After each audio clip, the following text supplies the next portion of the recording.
La lumière de la maison d'en face. Dans un petit quartier calme, les soirs sont toujours paisibles. Sauf pour Samir, 17 ans, qui habite en face d'une vieille maison abandonnée depuis des années. Chaque nuit, à exactement 23h15, une lumière s'allume à l'étage. Pas longtemps. Juste 2 minutes, puis plus rien. Les voisins disent que c'est sûrement les câbles électriques, mais Samir sait que ce n'est pas ça. Chaque soir, il observe depuis sa fenêtre.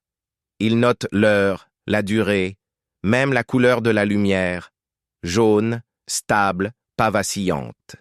Un soir, il décide d'en parler à sa mère. Elle le traite de rêveur.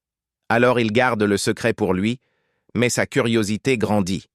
Un vendredi soir, il prend son courage et traverse la rue. La grille grince, la porte est entr'ouverte. À l'intérieur, tout est couvert de poussière. Des meubles vieux, un portrait d'une famille au mur, et des pas légers à l'étage. Samir retient son souffle et monte lentement l'escalier. La lumière s'allume soudain. Dans la pièce, un petit projecteur est posé sur une table. Il diffuse la photo d'une famille, la même que celle du portrait en bas. Soudain, Samir entend une voix derrière lui. « Tu les as trouvés, toi aussi ?» C'est une vieille dame, le visage triste.